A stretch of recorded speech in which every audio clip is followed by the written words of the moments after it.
السلام علیکم ورحمۃ اللہ وبرکاتہ الحمد للہ وحدہ والصلاة والسلام علی من لا نبی بعدہ اما بعد فاعوذ باللہ السمیع العلیم من الشیطان الرجیم بسم اللہ الرحمن الرحیم وما یؤمن اکثرهم باللہ الا وهم مشرکون۔ ناظرین، آپ کا استقبال ہے آج کے تیسرے درس میں۔ آج کا تیسرا دن ہے ہمارا، ہم لوگ پڑھ رہے ہیں کتاب التوحید۔ انشاءاللہ آج جس باب کو ہم لوگ پڑھنے والے ہیں وہ باب ہے باب من الشرک لبس الحلقۃ والخیط ونحوہما لرفع البلاء او دفعہ، کہ رفع بلا اور دفع مصائب کے لیے دھاگے یا چھلے وغیرہ کا پہننا۔ دیکھیے، باب جو مؤلف رحمہ اللہ نے باندھا ہے بہت ہی شاندار باب باندھا ہے۔ اس باب میں پچھلے ابواب سے کیا مناسبت ہے؟ یہ جو باب مؤلف رحمہ اللہ نے یہاں پر باندھا ہے، اس باب کا پچھلے ابواب سے کیا مناسبت ہے؟ مجھے اور آپ کو یہ بات پتہ ہونی چاہیے کہ کتاب التوحید کی خصوصیت یہ بھی ہے کہ اس کے تمام ابواب میں آپس میں ربط ہوتا ہے۔ ایک باب کا پچھلے باب سے ایک ربط ہوتا ہے، ایک تعلق ہوتا ہے، جس کو مناسبت الباب ہم لوگ کہتے ہیں کہ پچھلے باب سے اس کی کیا مناسبت ہے۔ تو یہاں پر جو مؤلف رحمہ اللہ نے یہ باب لایا ہے، اس کا مقصد یہ ہے کہ پیچھے کے جو ابواب گزرے ہیں جس میں بندے نے توحید کو جانا، توحید کی تفسیر کو جانا، اسی طرح سے جو ہے شرک سے ڈرنے کے بارے میں وہ باتیں جان چکا، جب یہ ساری چیزیں وہ جان چکا تو اب اس کے لیے جاننا ضروری ہے کہ شرک ہے کیا، کون کون سی چیزیں شرک ہے، کن کن چیزوں کو شرک کہا جاتا ہے۔ اس لیے کہ جب بندہ جانے گا تبھی ان سے بچ پائے گا نا، ورنہ اگر وہ جانے گا ہی نہیں تو بچ کیسے پائے گا؟ تو یہ باب کی مناسبت ہے۔ اس باب کو جو مؤلف رحمہ اللہ نے قائم کیا، فرمایا باب من الشرک لبس الحلقۃ۔ حلقہ کہتے ہیں چھلا وغیرہ اور کڑے وغیرہ جو لوگ پہنتے ہیں اس کو کہتے ہیں۔ اسی طرح خیط، دھاگے وغیرہ آپ دیکھتے ہوں گے ہمارے ہاں لوگ پیلا اور لال کلر کا دھاگا باندھتے ہیں، کہیں پر آپ نے دیکھا ہوگا کالے کلر کے لوگ دھاگے باندھتے ہیں۔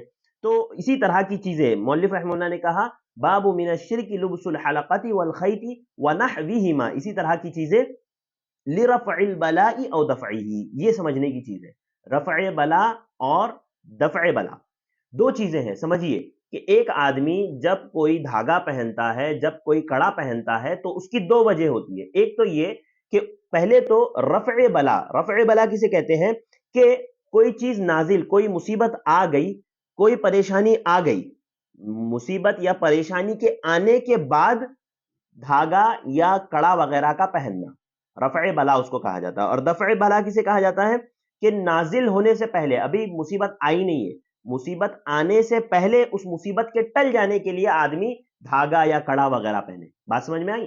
ایک رفع بلا کہتے ہیں کہ نازل ہو گئی، مصیبت آ گئی، آدمی پر پریشان ہے، تکلیف میں ہے، اب وہ اس تکلیف اور اس پریشانی سے نکلنے کے لیے دھاگے کڑے وغیرہ پہنے۔ اور دفع بلا یا دفع مصائب کسے کہتے ہیں کہ آدمی پر ابھی مصیبت آئی نہیں ہے، آنے والی ہے، لہذا آنے سے پہلے ہی وہ جو ہے آدمی تدبیر اختیار کر لیتا ہے اور دھاگے وغیرہ پہن لیتا ہے۔ تو مؤلف رحمہ اللہ نے باب ہی میں اس کی وضاحت کر دی من الشرک، کہ یہ چیزیں شرک میں سے ہیں، یہ چیزیں شرک میں آتی ہیں۔ اچھا، اس کے تعلق سے ایک بات سمجھیے کہ یہ دھاگے اور کڑے وغیرہ کا پہننا ہے تو اس کا کیا حکم ہے؟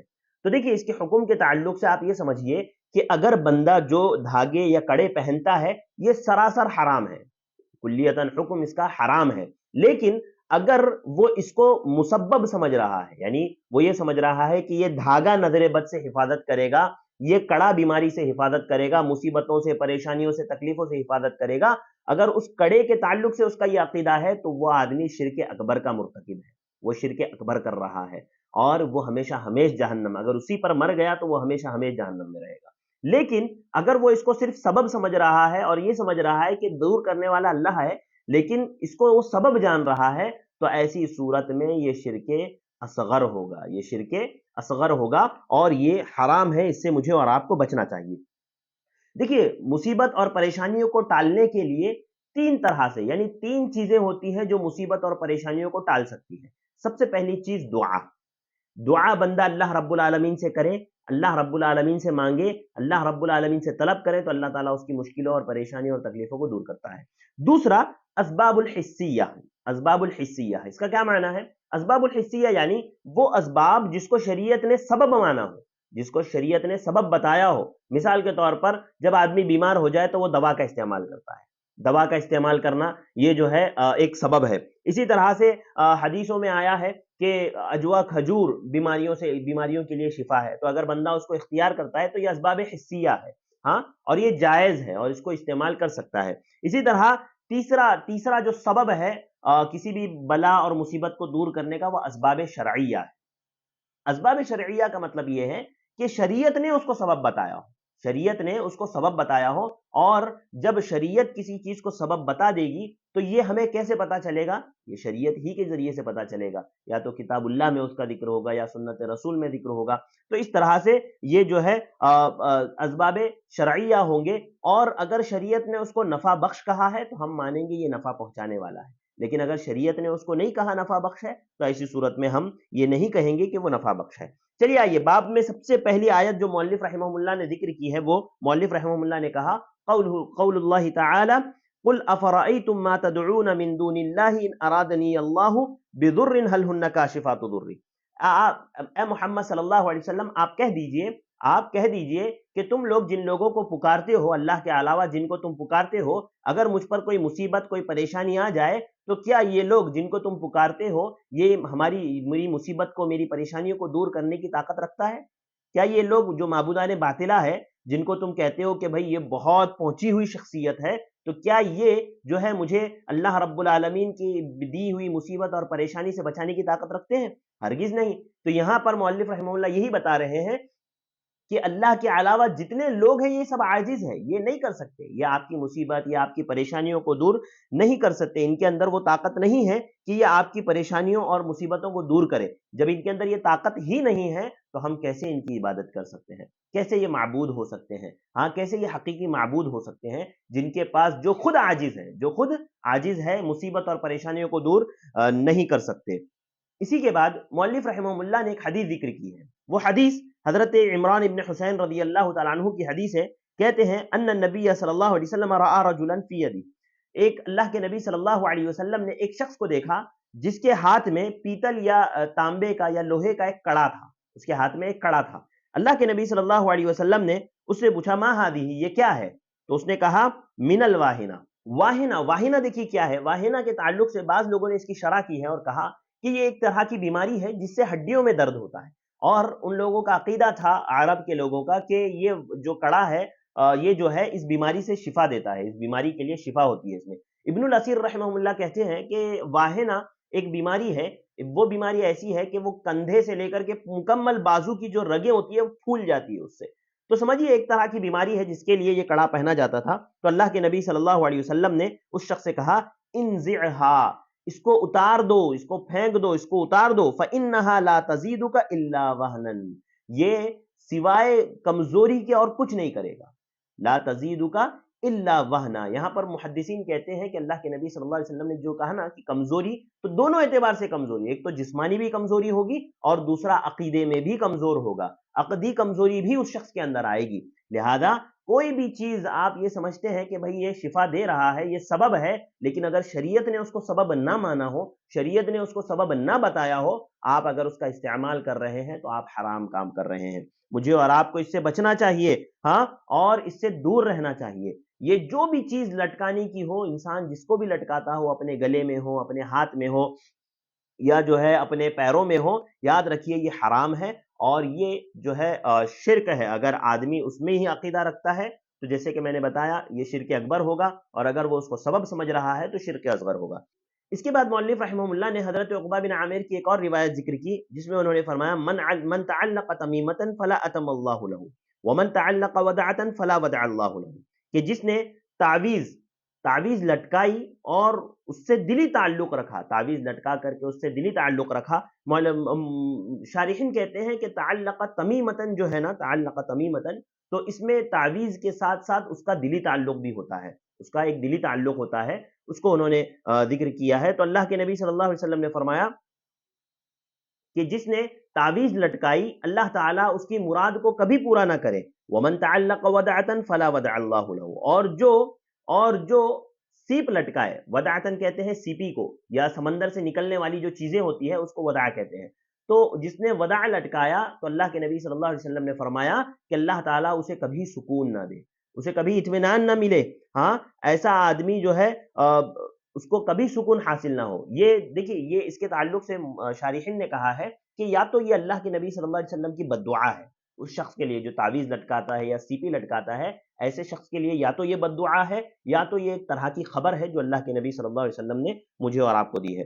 اور اسی طرح ابن ابی حاتم میں، اور اسی طرح اس کے بعد ابن ابی حاتم والی روایت انہوں نے ذکر کی ہے کہ حضرت حذیفہ رضی اللہ تعالیٰ عنہ نے ایک شخص کے ہاتھ میں بخار کی وجہ سے دھاگا پہنتے ہوئے دیکھا، تو انہوں نے جو ہے دھاگا کاٹ دیا حضرت حذیفہ نے، اور اس آیت کی تلاوت کی، وما یؤمن اکثرهم باللہ الا وهم مشرکون، کہ بہت سارے ایسے لوگ جو ایمان والے ہونے کا دعویٰ کرتے ہیں لیکن وہ مشرک ہے۔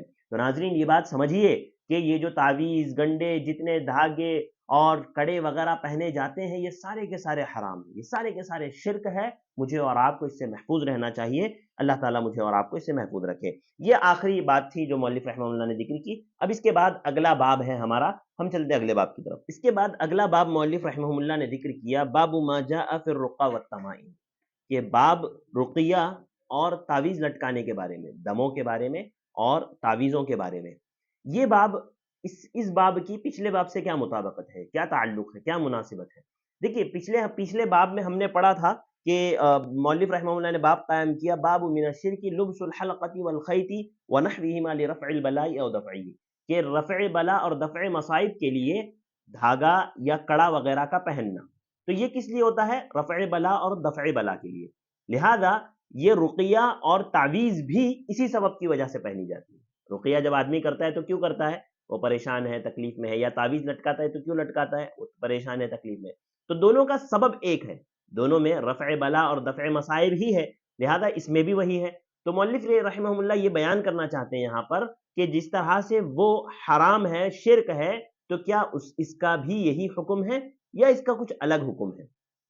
اور اسی طرح سے اس میں ایک غور کریں گے آپ ایک بات، کہ پچھلے باب میں مؤلف رحمہ اللہ نے باب ہی میں وضاحت کر دی کہ باب من الشرک، کیا؟ باب من الشرک لبس الحلقۃ، کہ حلقہ اور اسی طرح سے جو ہے خیط وغیرہ کا پہننا یہ شرک ہے، لیکن یہاں پر مؤلف رحمہ اللہ نے حکم نہیں لگایا شرک کا، کہا باب ما جاء فی الرقیٰ والتمائم، کہ باب رقیہ اور جو ہے تعویذوں کے بارے میں، لیکن یہاں پر مؤلف رحمہ اللہ نے باب کا حکم نہیں لگایا۔ وجہ کیا ہے پتہ ہے؟ کیونکہ دیکھیے رقیہ میں جائز رقیہ بھی ہے، ناجائز رقیہ بھی ہے، مکمل طور سے حرام تو نہیں ہے، لہذا جائز رقیہ بھی ہے، ناجائز رقیہ بھی ہے، لہذا اسی وجہ سے مؤلف رحمہ اللہ نے یہ چاہا کہ جب لوگ اس کو پڑھیں گے، جب اس باب کو پڑھیں گے تو وہ خود بخود اس کے حکم کو سمجھ جائیں گے، جائز رقیہ اور ناجائز رقیہ کے تعلق سے وہ جان لیں گے۔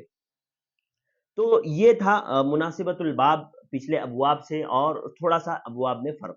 ناظرین آئیے سب سے پہلے اس باب میں جو حدیث مؤلف رحمہ اللہ نے ذکر کی ہے اس کو دیکھ لیتے ہیں۔ یہ حدیث حضرت ابی بشر الانصاری رضی اللہ تعالیٰ عنہ سے ہیں، کہتے ہیں کہ وہ اللہ کے نبی صلی اللہ علیہ وسلم کے ساتھ بعض سفر میں تھے، فارسل رسولا، تو اللہ کے نبی صلی اللہ علیہ وسلم نے ایک شخص کو بھیجا اور کہا کہ کسی بھی اونٹنی کے گلے میں ہار نہ چھوڑا جائے، یعنی اونٹنی کے گلے میں جو وہ لوگ نظر بد سے بچنے کے لیے اور جو ہے ایک ہار ڈالا کرتے تھے، اس ہار کو نہ چھوڑا جائے مگر اس کو کاٹ دیا جائے، یعنی جو قلادہ اونٹنیوں کے گلے میں باندھا جاتا ہے ہار کی شکل میں، اس کو کاٹ دیا جائے، اس کو جو ہے کاٹ دیا جائے۔ ان لوگوں کا اصل میں عرب کا یہ عقیدہ تھا کہ یہ جو قلادہ ہوتا تھا یہ نظر بد سے بچاتا ہے، یہ نظر بد سے محفوظ رکھتا ہے، لہذا وہ اسی لیے اس کو باندھا کرتے تھے۔ اسی طرح ایک اور روایت اس کے بعد انہوں نے حضرت عبداللہ بن مسعود کی ذکر کی ہے، اور جس میں انہوں نے کہتے ہیں سمعت رسول اللہ صلی اللہ علیہ وسلم یقول، حضرت عبداللہ بن مسعود کہتے ہیں کہ میں نے اللہ کے نبی صلی اللہ علیہ وسلم کو فرماتے ہوئے سنا، ان الرقى والتمائم والطبل شرک۔ حضرت عبداللہ بن مسعود کہتے ہیں کہ میں نے اللہ کے نبی صلی اللہ علیہ وسلم کو فرماتے ہوئے سنا، رقیہ، اسی طرح سے تمائم اور طبلہ، یہ تینوں کے تینوں شرک ہے۔ اب یہ تینوں کیا چیزیں ہیں؟ دیکھیے مؤلف رحمہ اللہ نے ہی اس کی تشریح کر دی ہے آگے۔ التمائم، تمائم کسے کہتے ہیں؟ تمائم وہ چیز ہوتی ہے جس کو بچوں کے گلے میں ڈالا جاتا ہے، بچوں کے گلے میں لٹکایا جاتا ہے نظر بد سے محفوظ رکھنے کے لیے، یعنی یہ ایک قسم کی تعویذ ہوتی ہے جو بچوں کو نظر بد سے محفوظ رکھنے کے لیے گلے میں لٹکائی جاتی ہے، پہنائی جاتی ہے۔ اب اس میں بعض اہل علم نے جو ہے قرآنی تعویذات اور دیگر تعویذات کو الگ الگ کیا ہے، کہ قرآنی تعویذات کا الگ حکم ہے، دیگر تعویذات کا الگ حکم ہے، اور جو ہے اگر شرکیہ الفاظ پر مبنی ہو تو شرک ہوگا، اور بعض اہل علم نے تو یہاں تک کہ کہا ہے کہ بعض جو ہے قرآنی جو آیات کی جو تعویذات ہوتی ہے اس کی لٹکانے کی اجازت ہے، لیکن یاد رکھیے شیخ صالح العثیمین رحمہ اللہ نے کہا کہ چاہے تعویذ قرآنی ہو چاہے غیر قرآنی ہو، یہ ساری کی ساری چیزیں حرام ہیں، یہ ساری کی ساری چیزیں حرام ہیں۔ ہاں شرک نہیں ہوگی اگر کوئی قرآنی تعویذات پہنتا ہے، لیکن یہ حرام ہے، اور اس کے بہت سارے اسباب ہیں۔ چونکہ ہمارے پاس وقت نہیں ہے، ہم تفصیل سے اس کو نہیں پڑھ رہے ہیں، ہم سرسری طور پر پڑھ رہے ہیں، اس کے لیے میں آپ کے سامنے اس کی وضاحت نہیں کر سکتا۔ اس کے بعد اللہ کے نبی صلی اللہ علیہ وسلم نے ایک اور لفظ ذکر کیا، الرقا یعنی رقیہ۔ رقیہ کے تعلق سے اس کا دوسرا نام العزائم بھی ہے، اس کو العزائم بھی کہتے ہیں، اور اللہ کے نبی صلی اللہ علیہ وسلم نے اس کی اجازت دی ہے کبھی جب جو ہے نظر بد کے لیے، اور اسی طرح سے اگر کوئی زہریلا جانور کاٹ لے تو اس کے لیے بھی اللہ کے نبی صلی اللہ علیہ وسلم نے دم کرنے کی، جھاڑ پھونک کرنے کی اجازت دی ہے۔ اور اس حدیث میں جو رقیہ مراد ہے، رقیہ مراد ہے، وہ شرکیہ رقیہ مراد ہے، کیونکہ اس کے علاوہ جو رقیہ ہے، جیسے میں نے بتایا کہ نظر بد سے بچنے کے لیے، اسی طرح سے جو ہے نظر بد کے لیے، اور اسی طرح سے جو ہے زہریلے جانور کے کاٹنے پر اللہ کے نبی صلی اللہ علیہ وسلم نے اس طرح کی رقیوں کی اجازت دی ہے۔ لیکن دیکھیے رقیہ کے تعلق سے علماء نے بعض شرطیں لگائی ہے کہ رقیہ کے شروط کیا ہے۔ سب سے پہلی شرط یہ ہے کہ رقیہ کتاب و سنت سے ہو، رقیہ کتاب و سنت سے ہو، اللہ رب العالمین کے اسماء و صفات کے ذریعے سے ہو، یا اس کا مفہوم یعنی وہ پڑھا جاتا ہو، رقیہ جو پڑھنے والے ہیں وہ رقیہ پڑھنے والے ہوں، اور وہ رقیہ سنا جاتا ہو، عربی زبان میں ہو اور وہ سنا جاتا ہو۔ بعض لوگوں نے یہ بھی کہا ہے کہ عربی زبان میں نہ بھی ہو تو چلے گا، لیکن دیکھیے ابھی آج کا دور جو ہے بہت خطرناک ہے، مجھے اور آپ کو بہت محتاط رہنا چاہیے، کیونکہ یہاں پر ہر جگہ شرک کے اڈے بنے ہوئے ہیں، رقیہ سینٹروں میں یا جہاں جہاں رقیہ کیے جاتے ہیں۔ لہذا میں اور آپ یہ کوشش کریں کہ رقیہ جو کرنے والا ہے وہ عربی زبان میں رقیہ پڑھتا ہو، اس کا معنی و مفہوم سمجھا جاتا ہو، اور وہ رقیہ کو، تیسری شرط یہ ہے کہ رقیہ کو صرف سبب سمجھے، مسبب نہیں، یعنی رقیہ دور کرنے والا نہیں ہے، دور کرنے والا اللہ ہے، رقیہ صرف سبب ہے، ذریعہ ہے۔ اور تیسری چیز جو اس حدیث میں اللہ کے نبی صلی اللہ علیہ وسلم نے بیان کی، وہ کہا التیوالہ، تیوالہ شرکن۔ تیوالہ کسے کہتے ہیں؟ تیوالہ کہتے ہیں کہ یہ ایک طرح کا عمل، عرب میں ایک طرح کا عمل پایا جاتا تھا جو میاں بیوی کے درمیان میں محبت کے لیے کیا جاتا تھا، یعنی ان کا یہ عقیدہ تھا، وہ یہ سمجھتے تھے کہ اس عمل کو کرنے سے میاں بیوی کے درمیان میں محبت پیدا ہوتی ہے، لہذا وہ اس عمل کو کیا کرتے تھے۔ تو اللہ کے نبی صلی اللہ علیہ وسلم نے کہا یہ بھی شرک ہے۔ تیولہ کی تعریف میں، تیولہ کی شرح کرتے ہوئے شیخ ابن عثیمین رحمہ اللہ نے ایک بہت اہم بات کہی، وہ یہ کہ آج کے دور میں جو ویڈنگ رنگ کا سسٹم ہے، یعنی جو منگنی کی انگوٹی پہنائی جاتی ہے اور جو ہے انگوٹیاں ایکسچینج کی جاتی ہیں، تو یہ آدمی جب انگوٹی پہناتا ہے تو وہ اس بات کا عقیدہ رکھتا ہے کہ یہ انگوٹی اس کی ہونے والی بیوی کی حفاظت کرے گی۔ یاد رکھیے جو بھی شخص اس طرح کا عقیدہ رکھتے ہوئے وہ منگنی کی انگوٹی پہناتا ہے تو یاد رکھیے وہ شرک اکبر کر رہا ہے، وہ شرک اکبر کر رہا ہے۔ اور اگر وہ یہ سمجھتا ہے کہ یہ دونوں کے رشتے کو جو ہے باقی رکھنے کا یا محبت کو باقی رکھنے کا ذریعہ ہے تو یہ شرک اصغر ہوگا اور یہ حرام ہے۔ اور کتنے افسوس کی بات ہے کہ مرد جس پر شریعت نے سونے کو حرام قرار دیا ہے وہ سونے کی انگوٹی پہنتا ہے، اور کیسے لوگ پہننا پسند کرتے ہیں میں نہیں سمجھتا۔ یاد رکھیے یہ حرام ہے، ہر مسلمان کو اس سے بچنا چاہیے، اور اس طرح سے جو رسمی چیزیں ہوتی ہیں جو غیر شرعی ہے اس سے محفوظ رہنا چاہیے، اس سے بچنا چاہیے۔ اس کے بعد مؤلف رحمہ اللہ نے ایک حضرت رویفع رضی اللہ تعالی عنہ کے قول کو نقل کیا کہ اللہ کے نبی صلی اللہ علیہ وسلم نے ان سے کہا کہ رویفع تم ایک مدت تک رہنے والے ہو، یعنی تم مدت تک زندہ رہو گے، لہذا تم یہ بات لوگوں کو پہنچا دینا کہ جس نے داڑھی میں گرہ لگائی، اسی طرح سے جس نے تانت لٹکایا، یا جس نے جو ہے جانوروں کے جو پیخانے سے استنجا کیا، جانوروں کا جو گوبر وغیرہ ہوتا ہے اس سے اگر استنجا کیا تو اللہ کے نبی صلی اللہ علیہ وسلم اس سے بری ہے۔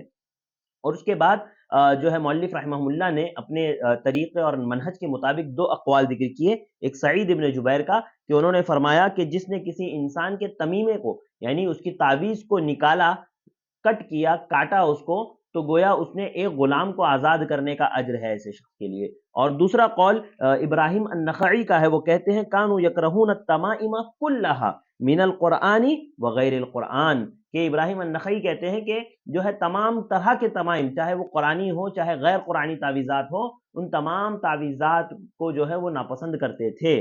لہذا یہ قرآنی تعویذات کے تعلق سے جیسے کہ میں نے بتایا علماء کے درمیان میں اختلاف ہے، لیکن راجح اور صحیح بات یہی ہے کہ تعویذ کسی بھی طرح کی ہو وہ حرام ہے، اس سے بچنا چاہیے، کیونکہ شریعت نے ہر طرح کی تعویذات سے منع کیا ہے اور روکا ہے۔ اس کے بعد ناظرین جو اگلا باب مؤلف رحمہ اللہ نے لایا ہے وہ ہے باب من تبرک بشجر او حجر ونحوہما، کہ لوگ جو تبرک یعنی درخت اور پتھر سے تبرک حاصل کرنا، ان کو بابرکت سمجھنا یا اس طرح کی چیزوں کو، یہ باب مؤلف رحمہ اللہ نے یہاں پر قائم کیا ہے۔ اب یہ باب قائم کر کے مؤلف رحمہ اللہ یہ بتانا چاہتے ہیں کہ آج اس امت میں جو شرک پایا جا رہا ہے اس کا ایک بہت بڑا سبب مبارک، کسی بھی چیز کو مبارک سمجھنا ہے اور اس سے تبرک حاصل کرنے کے معاملے میں غلو کرنا ہے، شریعت سے آگے بڑھ جانا ہے، شریعت کو پھلانگ جانا ہے۔ یہ ایک بہت بڑا سبب ہے اس امت میں شرک کے پائے جانے کا۔ اور مؤلف رحمہ اللہ نے یہ باب اس لیے بھی ذکر کیا ہے کہ وہ اس باب کے ذریعے سے یہ بتانا چاہتے ہیں کہ بہت سارے لوگ ایسی چیزوں سے تبرک حاصل کرنے کی کوشش کرتے ہیں جس چیز کو شریعت نے بابرکت نہیں بنایا ہے یا اس سے تبرک حاصل کرنے کی اجازت نہیں دی ہے، چاہے وہ جگہ کی شکل میں ہو، چاہے وہ فلاں پیر کا آستانہ ہو، فلاں بابا کا آستانہ ہو، یا جو ہے فلاں بابا کی ذات ہو یا فلاں بابا کی قبر ہو، اگر شریعت نے اس سے تبرک حاصل کرنے کی اجازت نہیں دی ہے تو تبرک حاصل نہیں کیا جا سکتا۔ یاد رکھیے شریعت میں کچھ اصول و ضوابط ہے تبرک حاصل کرنے کے، اگر بندہ اس کے مطابق تبرک حاصل کرتا ہے تو یہ اس کے لیے جائز ہوگا، ورنہ ناجائز ہوگا۔ انشاءاللہ وہ اصول ہم لوگ دیکھیں گے۔ سب سے پہلے یہ دیکھتے ہیں کہ تبرک یعنی کسی بھی چیز سے تبرک حاصل کرنا کیوں منع ہے، ایسی چیز جس کو شریعت نے بابرکت نہ بتایا ہو۔ دیکھیے اللہ کے نبی صلی اللہ علیہ وسلم کے زمانے میں جو مشرکین پائے جاتے تھے ان کا بھی یہ عقیدہ تھا اور ان کے اندر بھی یہ چیزیں تھی کہ وہ چیزوں سے تبرک حاصل کرتے تھے، وہ چیزوں کو بابرکت سمجھتے تھے اور اس سے تبرک حاصل کرنے کی کوشش کرتے تھے، لہذا قرآن نے ایسے لوگوں کو مشرک کہا ہے، قرآن نے ایسے لوگوں کو مشرک کہا ہے۔ اسی لیے جو ہے تبرک حاصل کرنا ان چیزوں میں جس میں شریعت نے اجازت نہیں دی ہے یہ حرام ہے۔ ایک اور وجہ یہ ہے کہ جب بندہ ہر چیز میں تبرک حاصل کرنے کی کوشش کرتا ہے تو وہ اپنے نفس کی پیروی کر رہا ہے، وہ اپنے نفس کو اپنا رب بنا رہا ہے، اپنے نفس کی پیروی کر رہا ہے۔ شریعت نے جس چیز میں اجازت نہیں دی ہے اس چیز میں جو ہے وہ اگر تبرک حاصل کر رہا ہے تو وہ اپنے نفس کو جو ہے اپنا رب بنا رہا ہے اور وہ تبرک حاصل کر کے حرام کام کا مرتکب ہو رہا ہے۔ برکت کہتے کسے ہیں؟ دیکھیے برکت عمومی میری اور آپ کی عام زبان میں برکت کہتے ہیں کسی بھی چیز میں بڑھوتری ہونا، کسی بھی چیز میں بڑھنا، کسی بھی چیز میں زیادتی ہونا، اور تبرک کہتے ہیں خیر کا طلب کرنا اور مصیبت سے نجات کو طلب کرنا۔ خیر کو طلب کرنا، تبرک کا معنی ہے خیر کو طلب کرنا اور مصیبت سے نجات کو طلب کرنا۔ دیکھیے تبرک کی تین قسمیں ہیں، یعنی برکت کی جو ہے ہم تین قسمیں کر سکتے ہیں۔ سب سے پہلے برکت الشرعیہ، برکت الشرعیہ یعنی وہ برکات جس کو شریعت نے مبارک قرار دیا ہے، چاہے وہ وقت ہو، چاہے وہ جگہ ہو، چاہے وہ شخصیات ہو، چاہے وہ وقت ہو، چاہے وہ جگہ ہو، چاہے وہ شخصیات ہو، جس کو شریعت نے بابرکت کہا ہے وہ بابرکت ہے۔ اسی طرح سے دوسری قسم ہے البرکہ الدنیویہ، البرکت الدنیویہ۔ دنیاوی برکت کیا ہے؟ جیسے بارش کا نزول ہونا، یہ دنیاوی برکت ہے، بارش نازل ہوتی ہے، پھول پھل اور سبزیاں یہ ساری چیزیں اگتی ہے اور یہ ساری چیزیں آتی ہیں، لہذا یہ بھی ایک برکت کا ذریعہ ہے، تو یہ البرکت الدنیویہ ہے۔ اور تیسرا ہے البرکت الذاتیہ، یعنی کسی ذات میں برکت ہو، جیسے کعبۃ اللہ، کعبۃ اللہ بابرکت ہے کہ نہیں ہے؟ ہاں بابرکت ہے، کیونکہ اللہ تعالیٰ نے اس کو بابرکت قرار دیا ہے۔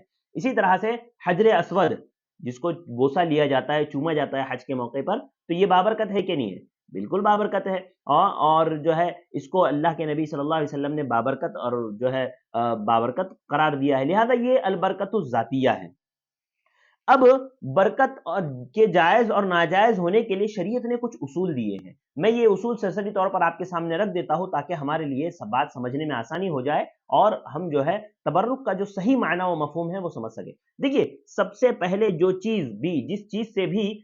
جس چیز کو بھی مبارک سمجھا جا رہا ہو شریعت نے اس کو مبارک قرار دیا ہو۔ سب سے پہلی شرط جائز تبرک کی سب سے پہلی شرط یہ ہے کہ شریعت نے جس چیز کو ہم لوگ مبارک سمجھ رہے ہیں شریعت نے اس کو مبارک کہا ہو، اس کی دلیل موجود ہو مبارک ہونے کی۔ دوسری شرط یہ ہے کہ شریعت نے اس کو مبارک تو کہا ہے لیکن کیا اس سے برکت حاصل کرنے کی اجازت دی ہے، یہ بھی دیکھا جائے گا۔ مثال کے طور پر، مثال سے سمجھیے، جیسے ایک مسلمان ہے، میں اور آپ ہیں، ہم مسلمان ہیں، تو کیا مسلمان بابرکت ہے کہ نہیں ہے؟ بتائیے، ہے نا؟ بابرکت ہے مسلمان، یقیناً بابرکت ہے، ہاں، کیونکہ اس کے اعمال، اس کے اخلاق، اس کے عادات، اگر وہ اللہ کے فرامین پر عمل کرتا ہے تو وہ بابرکت ہے۔ لیکن کیا اس سے تبرک حاصل کیا جا سکتا ہے؟ نہیں حاصل کیا جا سکتا، کیوں؟ کیونکہ شریعت نے اس کی اجازت نہیں دی ہے۔ یعنی مسلمان مبارک تو ہے لیکن شریعت نے مسلمان سے تبرک حاصل کرنے کی اجازت نہیں دی ہے، لہذا وہ مبارک ہے، اس سے تبرک حاصل نہیں کیا جا سکتا۔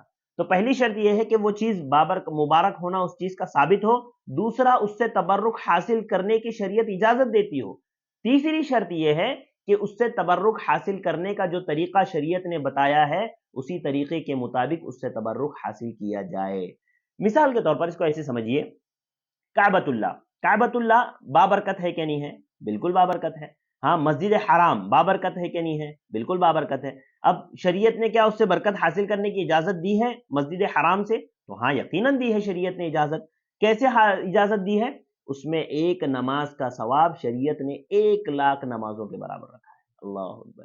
تو یہ برکت حاصل کرنے کا طریقہ ہے، شریعت نے سکھایا، لہذا ہم نماز کے ذریعے ہی اس میں برکت حاصل کر سکتے ہیں۔ کوئی یہ سوچے کہ بھئی مکہ میں آئے ہیں ہم، مسجد حرام میں مٹی اٹھاؤ وہاں کی جیبوں میں ڈالو اور نکل جاؤ، برکت حاصل ہو رہی ہے؟ بالکل بھی نہیں، غلط بات ہے، حرام ہے، یاد رکھیے۔ شریعت نے وہ طریقہ نہیں بتایا برکت حاصل کرنے کا۔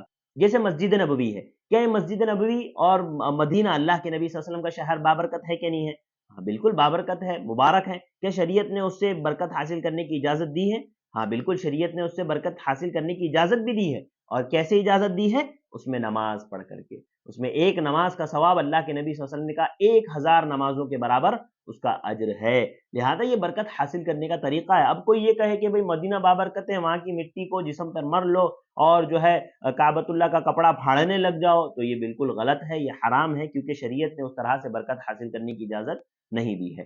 تو اس میں 3 شرطیں ہوئی، پہلی شرط کہ دلیل سے وہ مبارک ثابت ہو، دوسرا شریعت نے برکت حاصل کرنے کی اجازت دی ہو، تیسرا جو طریقہ شریعت نے برکت حاصل کرنے کا بتایا ہو اسی کے مطابق حاصل کی جائے، چوتھا اس چیز کو جس سے برکت حاصل کی جا رہی ہے اس کو سبب سمجھا جائے، اس کو سبب سمجھا جائے اور یہ عقیدہ رکھا جائے کہ برکت دینے والا اللہ رب العالمین ہے، یہ چیزیں صرف سبب ہے۔ اگر بندہ ایسا سوچتا ہے تو یہ مبارک ہے اور یہ جائز ہے، جائز برکات ہے، اور اگر اس کے علاوہ اگر کوئی برکات حاصل کرنے کی کوشش کرتا ہے تو وہ سارے ناجائز حرام جو ہے برکات ہے۔ اس کے بعد مؤلف رحمہ اللہ نے یہ میں نے مختصراً آپ کے سامنے جو ہے تبرک کے تعلق سے تفصیل رکھ دی ہے۔ اس کے بعد مؤلف رحمہ اللہ نے قرآن کی ایک آیت ذکر کی، افرأیتم اللات والعزیٰ، تمہارا کیا خیال ہے جو ہے لات اور عزیٰ کے بارے میں، اور اس کے بعد ایک حدیث ذکر کی ہے جو حضرت ابو واقد اللیثی رضی اللہ تعالی عنہ کی ہے۔ وہ کہتے ہیں کہ ہم لوگ اللہ کے نبی صلی اللہ علیہ وسلم کے ساتھ حنین میں تھے اور راستے میں ایک درخت ملا جس کو ذات انوات کہا جاتا تھا، جہاں پر مشرکین جو ہے جس کا طواف کرتے تھے اور جو ہے اس سے برکتیں حاصل کرتے تھے، اور برکتیں حاصل کرنے کے لیے اس پر اپنی تلواریں بھی لٹکاتے تھے۔ جب صحابہ کرام کا گزر وہاں سے ہوا تو انہوں نے اللہ کے نبی صلی اللہ علیہ وسلم سے کہا اجعل لنا ذات انوات، اے اللہ کے نبی صلی اللہ علیہ وسلم ہمارے لیے بھی اس طرح کا ایک ذات انوات بنا دیجئے، کما لہم ذات انوات، جیسے ان لوگوں کے لیے ہے، یعنی جیسے ان لوگوں کے لیے یہ بابرکت درخت ہے جہاں سے یہ لوگ برکت حاصل کرتے ہیں، تو آپ ہمارے لیے بھی بنا دیجئے۔ اللہ کے نبی صلی اللہ علیہ وسلم نے فرمایا اللہ اکبر، تم نے بہت بڑی بات کہہ دی ہے، اور تم نے ایسی بات کہی ہے جیسے پہلے کی قوموں نے اپنے انبیاء کرام سے کہی تھی۔ حضرت بنی اسرائیل نے حضرت موسیٰ علیہ السلام سے کہا تھا اجعل لنا الہا کما لہم آلہہ، کہ اے موسیٰ ہمارے لیے اسی طرح کا معبود بنا لیجئے جیسے ان لوگوں کے لیے الہ معبود ہے۔ لہذا یہ حدیث لا کر کے مؤلف رحمہ اللہ یہ بتا رہے ہیں کہ اللہ کے نبی صلی اللہ علیہ وسلم نے واضح کر دیا کہ جس طرح سے شریعت نے برکت حاصل کرنے کی اجازت دی ہے، انسان کو اسی طرح برکت حاصل کرنے کی کوشش کرنی چاہیے، نہ کہ اپنی مرضی سے جیسا مل جائے ویسا برکت حاصل کرنے کی کوشش کریں اور شرک اور بدعات اور خرافات کو جنم دیں اور اسی پر عمل کرتے رہیں، تو وہ اس امت میں شرک کا ایک بہت بڑا ذریعہ ہے اور اس سے بچنا چاہیے۔ اس کے بعد یہاں پر یہ باب بھی ختم ہوتا ہے تبرک کا۔ اس کے بعد مؤلف رحمہ اللہ نے ایک نیا باب باندھا ہے، باب ما جاء فی الذبح لغیر اللہ، کہ باب غیر اللہ کے لیے ذبح کرنے کے بارے میں۔ یاد رکھیے ذبح کرنا یعنی قربانی کرنا یہ عبادت ہے، قربانی کرنا یہ عبادت ہے۔ اللہ رب العالمین نے کہا قل ان صلاتی ونسکی ومحیایا ومماتی للہ رب العالمین، آپ کہہ دیجئے میری نمازیں، میری قربانی، میرا جینا، میرا مرنا، یہ سب اللہ رب العالمین کے لیے ہے۔ یعنی قربانی بھی عبادت ہے، اور عبادت اللہ کے علاوہ کسی اور کے لیے کرنا جائز نہیں۔ مؤلف رحمہ اللہ نے یہاں پر یہ باب لا کر کے یہ بتایا کہ اس امت میں شرک کے جو ذرائع ہیں، شرک کے جو وجوہات ہیں، اس میں سے ایک وجہ غیر اللہ کے نام پر ذبح کرنا بھی ہے، غیر اللہ کے نام پر ذبح کرنا بھی ہے۔ یاد رکھیے ذبح میں دو عبادتیں شامل ہوتی ہیں، ایک جو ہے عبادت التقرب اور دوسرا عبادت الاستعانہ۔ عبادت التقرب یعنی قربانی کے ذریعے سے بندہ اللہ رب العالمین کا قرب چاہتا ہے، اور جب بندہ اللہ کا قرب چاہتا ہے تو جس چیز کے ذریعے سے اللہ کا قرب چاہا جائے وہ کیا ہو جاتی ہے؟ عبادت ہو جاتی ہے۔ اور دوسرا قربانی کے ذریعے سے جو دوسری عبادت ہوتی ہے وہ عبادت الاستعانہ ہے، یعنی مدد طلب کرنا۔ جب بندہ قربانی کرتا ہے تو گویا وہ ایک طرح سے تقرب حاصل کر کے مدد چاہ رہا ہے، اللہ رب العالمین سے مدد چاہ رہا ہے۔ لہذا یہ دونوں چیزیں اللہ رب العالمین کے لیے ہونی چاہیے۔ اگر یہ اللہ کے علاوہ کسی اور کے لیے کی جائے تو یہ حرام ہے، ناجائز ہے۔ لہذا مؤلف رحمہ اللہ نے ایک آیت ذکر کی، قُلْ إِنَّ صَلَاتِي وَنُسُكِي وَمَحْيَايَ وَمَمَاتِي لِلَّهِ رَبِّ الْعَالَمِينَ۔ اس کے بعد مؤلف رحمہ اللہ نے دوسری آیت ذکر کی، فَصَلِّ لِرَبِّكَ وَانْحَرْ۔ اس کے بعد حضرت علی رضی اللہ تعالیٰ عنہ کی ایک حدیث ذکر کی، کہتے ہیں حدثنی رسول اللہ صلی اللہ علیہ وسلم باربع کلمات، کہ اللہ کے نبی صلی اللہ علیہ وسلم نے مجھ سے 4 باتوں کا ذکر کیا، 4 باتیں اللہ کے نبی صلی اللہ علیہ وسلم فرمائی۔ اس میں سے ایک فرمایا، لعن اللہ من ذبح لغیر اللہ، ایسے شخص پر اللہ رب العالمین کی لعنت ہو جو غیر اللہ کے نام پر ذبح کرتا ہے۔ آج دیکھیے آپ درگاہوں پر کیا ہو رہے ہیں، اللہ اکبر، استغفر اللہ، بہت افسوس ہوتا ہے دیکھ کر کے کہ لوگ جو ہے 6ویں میں 11ویں میں فلاں بابا کے نام پر، فلاں پیر کے نام پر جانوروں کو ذبح کر رہے ہیں۔ کیسا ان کا ضمیر گوارا کرتا ہے اس بات کے لیے کہ وہ اس طرح سے ذبح کریں، وہ غیر اللہ کے نام پر جانوروں کو ذبح کریں، کیسے ان کا ضمیر جو ہے ان کے لیے گوارا کرتا ہے۔ اسی طرح اللہ کے نبی صلی اللہ علیہ وسلم فرمایا، لعن اللہ من آوى محدثا،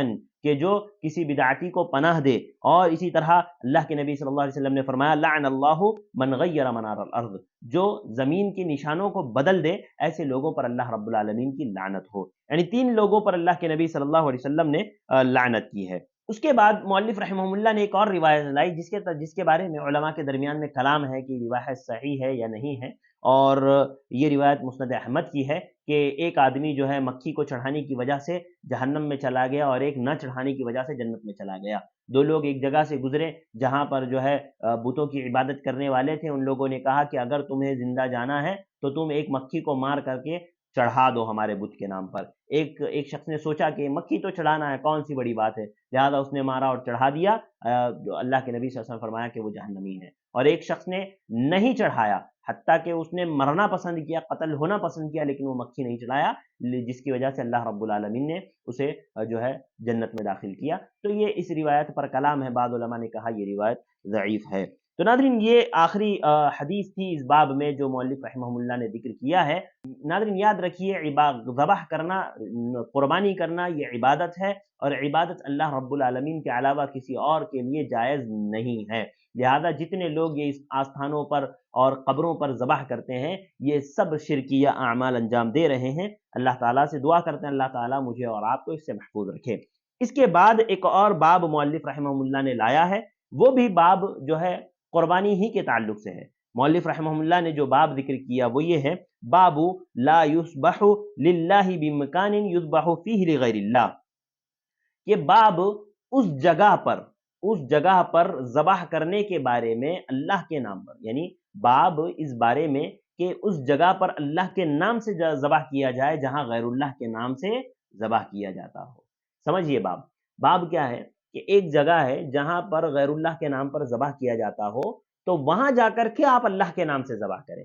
اس بارے میں مؤلف رحمہ اللہ نے یہ باب باندھا ہے کہ اس باب میں اور پیچھے کے باب میں جو مطابقت ہے وہ ظاہراً سمجھ میں آ رہی ہے کہ اس کے پہلے کا جو باب مؤلف رحمہ اللہ نے ذکر کیا، باب ما جاء فی الذبح لغیر اللہ، کہ اس میں عموم بیان کیا ہے کہ غیر اللہ کے نام پر ذبح کرنا یہ حرام ہے، یہ شرک ہے۔ اور اس کے بعد مؤلف رحمہ اللہ یہ بھی بتا رہے ہیں کہ جس طرح سے غیر اللہ کے نام پر ذبح کرنا حرام ہے، اسی طرح سے اس جگہ پر ذبح کرنا جہاں پر غیر اللہ کے نام سے ذبح کیا جاتا تھا اور وہاں جا کر کے آپ اللہ کے نام پر ذبح کریں، یہ بھی حرام ہے، یہ بھی ناجائز ہے۔ دیکھیے اس کی وجہ کیا ہے، کیوں منع ہے اس جگہ پر ذبح کرنا جہاں پر غیر اللہ کے نام پر ذبح کیا جاتا تھا، ان جگہوں پر اللہ کے نام سے ذبح کرنا بھی کیوں منع ہے، کیوں اللہ کے نبی صلی اللہ علیہ وسلم نے اس سے منع کیا ہے؟ تو اس کی چند وجوہات ہیں۔ سب سے پہلی وجہ یہ ہے کیونکہ یہ عمل جو انسان کر رہا ہے، ایک جاہل آدمی اگر وہ دیکھے گا تو وہ کیا سمجھے گا؟ وہ کیا سمجھے گا؟ وہ تو یہی سمجھے گا نا کہ بھائی غیر اللہ کے نام پر ذبح کیا کر رہا ہے یہ۔ کیوں؟ کیونکہ یہ وہی جگہ ہے جہاں پر غیر اللہ کے نام پر جانور ذبح کیے جاتے تھے۔ لہذا آپ تو یہ سمجھ رہے کہ بھائی میں غیر اللہ کے نام پر ذبح نہیں کر رہا ہوں، میں اللہ کے نام پر ذبح کر رہا ہوں، لیکن جو دوسرے دیکھنے والے وہ تو یہی سمجھیں گے نا کہ بھائی غیر اللہ کے نام پر ذبح کر رہے ہیں۔ اسی لیے ہم لوگ یہ کہتے ہیں کہ آپ ایسی جگہوں پر نہ جائیں۔ لوگ میلوں میں جاتے ہیں، درگاہوں پر میلے لگتے ہیں، وہ لوگ جو درگاہوں پر نہیں جاتے ہیں، وہاں جو ہے آستانوں پر ماتھا نہیں ٹیکتے، وہ صرف میلے میں گھومنے کے لیے جاتے ہیں۔ آپ مت جائیے۔ کیوں؟ آپ جانتے ہیں کہ آپ وہاں پر میلے میں جا رہے ہیں، لیکن جو دیکھنے والے وہ تو یہ سمجھیں گے نا کہ بھائی آپ درگاہوں پر آئے ہیں، آپ درگاہ پر آئے ہیں۔ ہاں، تو اسی لیے ایسی جگہوں پر جانے سے پرہیز کرنا چاہیے۔ ہر وہ جگہ جو غیر شرعی ہو وہاں پر دیکھنے کے لیے بھی نہیں جانا چاہیے۔ یعنی اس سے یہ ہوگا کہ دوسرے دیکھنے والے یہ سمجھیں گے کہ سب سے پہلی وجہ کہ دوسرے دیکھنے والے یہ سمجھیں گے کہ یہ غیر اللہ کے نام پر ذبح کر رہے ہیں۔ ایک سبب یہ، دوسرا سبب یہ ہے کہ غیر اللہ کے نام پر، غیر اللہ کی جہاں پر غیر اللہ کے لیے ذبح کیا جاتا تھا وہاں پر اللہ کے نام پر ذبح کرنا یہ شرک اکبر تک لے جانے کا ذریعہ ہے۔ آج تو آپ نے اللہ کے نام پر ذبح کر دیا، لیکن ہو سکتا ہے آگے جا کر کے آپ غیر اللہ کے نام پر بھی ذبح کریں۔ لہذا یہ شرک اکبر کی طرف لے جانے والا راستہ ہے، شرک اکبر کی طرف لے جانے کا ذریعہ ہے، لہذا اس سے بچنا چاہیے۔ اور اس لیے بھی یعنی اس کا سد باب اللہ کے نبی صلی اللہ علیہ وسلم نے کر دیا ہے کہ یہ ہو ہی نہ تو جو ہے یہ عمل کیا ہی نہ جائے۔ تیسرا سبب جو ہے یہاں پر ذبح کرنے کا حرام ہونے کا یہ ہے کہ مسلمان جہاں پر غیر اللہ کے نام سے ذبح کیا جاتا تھا، اگر وہاں پر مسلمان اللہ کے نام سے جانور ذبح کرتا ہے تو وہ اس جگہ کو زندہ کر رہا ہے۔ وہ جگہ مردہ ہو گئی تھی، وہاں پہ اب لوگ ذبح نہیں کرتے تھے، لیکن اگر ایک مسلمان جا کر کے اللہ کے نام سے وہاں پر ذبح کر بھی رہا ہے تب بھی وہ جو ہے اس جگہ کو زندہ کر رہا ہے۔ لہذا یہ تین وجہ ہیں، ایک تو یہ کہ وہ شرک اکبر کی طرف لے جانے کا ذریعہ ہے، دوسرا یہ کہ دوسرے دیکھنے والے یہ سمجھیں گے کہ وہ غیر اللہ کے نام پر ذبح کر رہا ہے، تیسرا یہ کہ وہ جگہ کو زندہ کر رہا ہے، جو جگہ مردہ تھی اس کو زندہ کر رہا ہے غیر اللہ کے نام پر ذبح کر کے۔ لہذا ان تین وجوہات کی بنا پر ہم یہ کہہ سکتے ہیں کہ یہ جو ہے وہاں پر ذبح کرنا حرام ہے۔ اس کے بعد مؤلف رحمہ اللہ نے قرآن کی ایک آیت ذکر کی، لا تقم فیہ ابدا، کہ اللہ کے نبی صلی اللہ علیہ وسلم سے مسجد زرار جو مسلمانوں کو تکلیف دینے کے لیے بنائی گئی تھی، اللہ کے نبی صلی اللہ علیہ وسلم کو مخاطب کرتے ہوئے اللہ تعالیٰ نے کہا لا تقم فیہ ابدا، ایسی جگہوں پر تم ہرگز کھڑے نہ رہو۔ لہذا ہر وہ جگہ جہاں پر خرافات ہو رہے ہیں، بدعات ہو رہے ہیں، شرک ہو رہے ہیں، آپ وہاں نہ کھڑے رہیں، آپ وہاں سے نکل جائیں، آپ وہاں سے چلے جائیں، وہاں سے دور ہو جائیں۔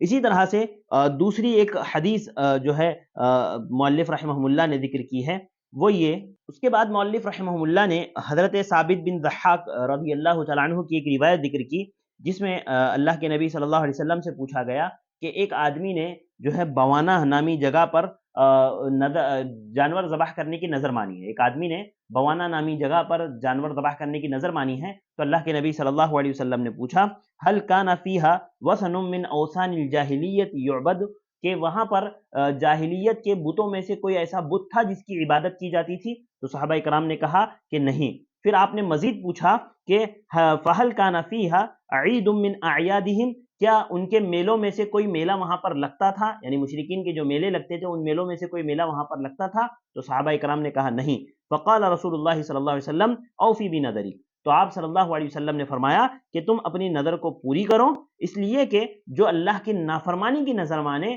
وہ اس کو پورا نہ کریں، اور آدمی جس چیز کی طاقت نہ رکھتا ہو اس کی بھی نظر اس پر لازم نہیں ہے، یعنی وہ اس کو پورا نہ کرے۔ تو اللہ کے نبی صلی اللہ علیہ وسلم نے یہاں پر دیکھیں کتنی وضاحت سے پوچھا کہ کیا وہاں پر زمانے جاہلیت کے بتوں میں سے کوئی بت تھا جس کی عبادت کی جاتی تھی، یا آپ نے پوچھا کہ وہاں پر کوئی میلہ لگتا تھا مشرکین کے میلوں میں سے؟ جب کہا گیا کہ نہیں تب آپ صلی اللہ علیہ وسلم نے اس کی اجازت دی۔ تو ناظرین بات آپ کے سامنے واضح ہے کہ ایسی جگہوں پر وہ کام کرنا جہاں پر غیر اللہ کے لیے لوگ کیا کرتے تھے وہاں پر اللہ کے لیے بھی کرنا ناجائز ہے، حرام ہے۔ یعنی جہاں پر لوگ غیر اللہ کے نام سے ذبح کرتے ہوں یا جو ان کی عبادت کے کوئی اعمال انجام دیتے ہوں وہاں جا کر کے آپ اللہ کے لیے بھی کوئی عمل انجام نہ دیں۔ اس کے بعد ناظرین مؤلف رحمہ اللہ نے ایک اور باب باندھا ہے، باب من الشرک النذر لغیر اللہ، کہ باب اس بارے میں کہ غیر اللہ کے لیے نظر ماننا یہ شرک ہے، غیر اللہ کے لیے نظر ماننا شرک ہے۔ نظر عبادت ہے، نظر عبادت ہے۔ کیوں عبادت ہے؟ تو دیکھیے نظر جو مانی جاتی ہے اس کا سب سے بڑا سبب، سب سے پہلا سبب یہ ہوتا ہے تقرب، تقرب حاصل کرنا، اللہ کا تقرب حاصل کرنا، اللہ کا قرب حاصل کرنا، اور جو کوئی بھی عمل اللہ کے قرب حاصل کرنے کے لیے کیا جائے وہ جو ہے عبادت ہوتا ہے۔ اور قرآن مجید میں نظر کو پوری کرنے کی تاکید کی گئی ہے۔ ہاں، قرآن مجید میں اللہ تعالیٰ نے کہا یوفون بالنذر، یعنی قرآن مجید میں جو ہے نظر پوری کرنے کی تاکید کی گئی ہے اور نظر پوری کرنے والوں کی تعریف بھی کی گئی ہے۔ لہذا یہ نظر عبادت ہے، اور عبادت صرف اور صرف اللہ رب العالمین کے لیے ہونی چاہیے، اللہ کے علاوہ کسی اور کے لیے نظر ماننا جائز نہیں۔ نظر کسے کہتے ہیں؟ نظر کا مطلب ہے جائز چیز کو نظر مان کر اپنے اوپر واجب کر لینا۔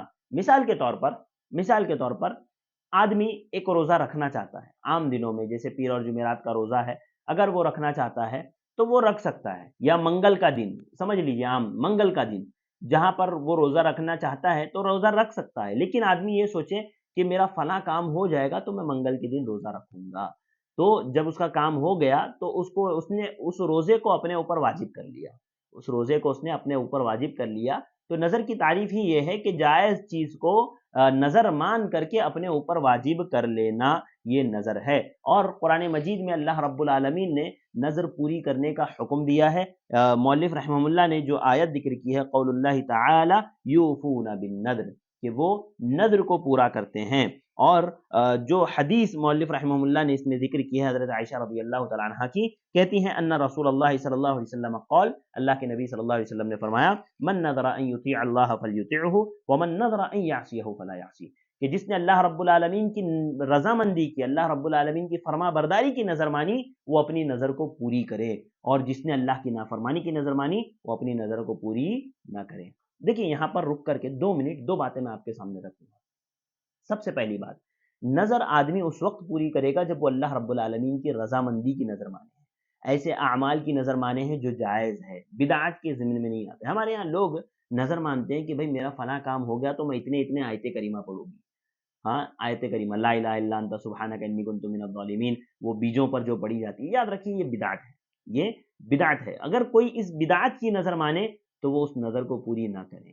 کیوں؟ کیونکہ یہ بدعت ہے، اور بدعت اللہ رب العالمین بدعت سے راضی اور خوش نہیں ہوتا، ناراض ہوتا ہے، اللہ کی ناراضگی کی رضا جو ہے نظر انہوں نے مانی ہے۔ لہذا ہر وہ شخص یہ سمجھ لے کہ اگر وہ کسی بدعت کی نظر مان رہا ہے تو اسے اس نظر کو پورا نہیں کرنا ہے۔ اگر آپ نے اللہ رب العالمین کی رضامندی کی نظر مانی ہے تو ہی آپ اس کو پوری کیجئے، جیسے روزہ رکھنا ہے جائز دنوں میں، حلال دنوں میں، اور اسی طرح سے نماز وغیرہ کی نظر ہو، کسی بھی طرح کی جو نظر ہو اگر آپ نے مانی ہے اللہ کی رضامندی کی، فرما برداری کی، تو آپ پورا کیجئے، ورنہ آپ اس کو پورا نہ کریں، یہی صحیح ہوگا۔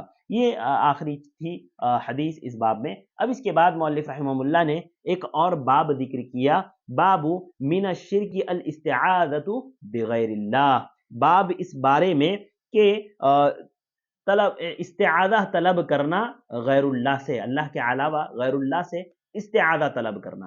استعاذہ کسے کہتے ہیں؟ دیکھیے استعاذہ کا معنی ہے مصیبت آنے سے پہلے پناہ یا مدد طلب کرنا۔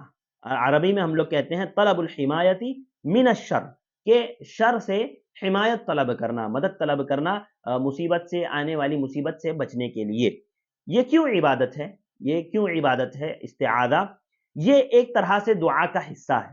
آپ کسی سے مدد مانگ رہے ہیں مصیبت سے بچنے کے لیے تو یہ یقیناً یہ دعا ہے، یہ دعا کا ایک حصہ ہے، اور دعا کیا ہے؟ الدعاء والعبادہ، دعا عبادت ہے، لہذا استعاذہ بھی عبادت ہوا۔ اور استعاذہ کا حکم خود اللہ رب العالمین نے قرآن مجید میں دیا ہے، یہ اس لیے بھی عبادت ہے کیونکہ اس کا حکم اللہ رب العالمین نے خود قرآن مجید میں دیا اور فرمایا فَإِذَا قَرَأْتَ الْقُرْآنَ فَاسْتَعِذْ بِاللَّهِ، کہ جب تم قرآن پڑھو تو اللہ رب العالمین سے استعاذہ طلب کرو۔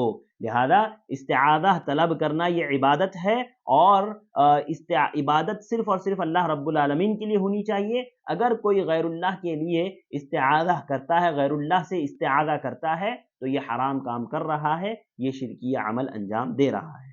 تو بات نکلی ہے تو تھوڑا سا آپ کو میں یہاں پر وضاحت کرتے ہوئے بات سمجھاتے ہوئے چلوں. جیسے کہ میں نے بتایا الاستعاذہ معنی ہوتا ہے مصیبت کے آنے سے پہلے مدد طلب کرنا، یعنی اس سے بچاؤ کے لیے مدد طلب کرنا. اب یہاں پر جب آپ لوگوں سے یہ کہو نا، بعض لوگوں سے، بعض ہمارے بھائیوں سے کہ بھئی آپ اللہ کے علاوہ کسی اور سے مدد مت طلب کیجئے، تو وہ کہنے لگتے ہیں ارے بھائی کیوں نہیں کریں، آپ بھی تو کرتے ہو، اپنے بھائی سے مدد طلب کرتے ہو نا کہ فلاں چیز لا کے دو، فلاں چیز لا کے دو، یا مجھے پیسہ دے دو، ضرورت ہے، تو مدد طلب کر رہے ہو آپ، تو یہ بھی شرک ہے. یاد رکھیے یہ فرق ہونا چاہیے کہ ایک آدمی جس کی طاقت رکھتا ہو، آپ اپنے اسی بھائی سے جس سے آپ پیسہ مانگ رہے ہیں، آپ کوئی ایسی مصیبت اس کو دور کرنے کے لیے کہیے جس کی وہ طاقت نہ رکھتا ہو، تو کیا وہ کر پائے گا؟ ظاہر سی بات ہے نہیں کر پائے گا. تو ایک آدمی ہے جس کا ایکسیڈنٹ ہو گیا ہے، اب وہ تکلیف میں ہے، درد میں ہے، اب اپنے بھائی سے کہہ دے بھائی میرا درد دور کر دو، تو کیا وہ کر سکتا ہے؟ نہیں کر سکتا ہے. ناظرین یاد رکھیے یہاں پر استعاذہ کی چند قسمیں ہیں. جیسے ایک استعاذہ ہے ممدوح، یعنی وہ استعاذہ جس کی تعریف بیان کی جائے. وہ کیا؟ اللہ رب العالمین سے بندہ مدد طلب کرے.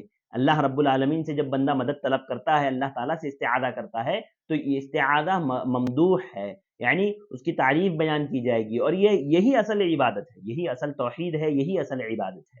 اور دوسری استعاذہ کی قسم ہے وہ یہ کہ استعاذہ غیر اللہ سے طلب کیا جائے. یہ شرک اکبر ہے. یاد رکھیے یہ شرک اکبر ہے.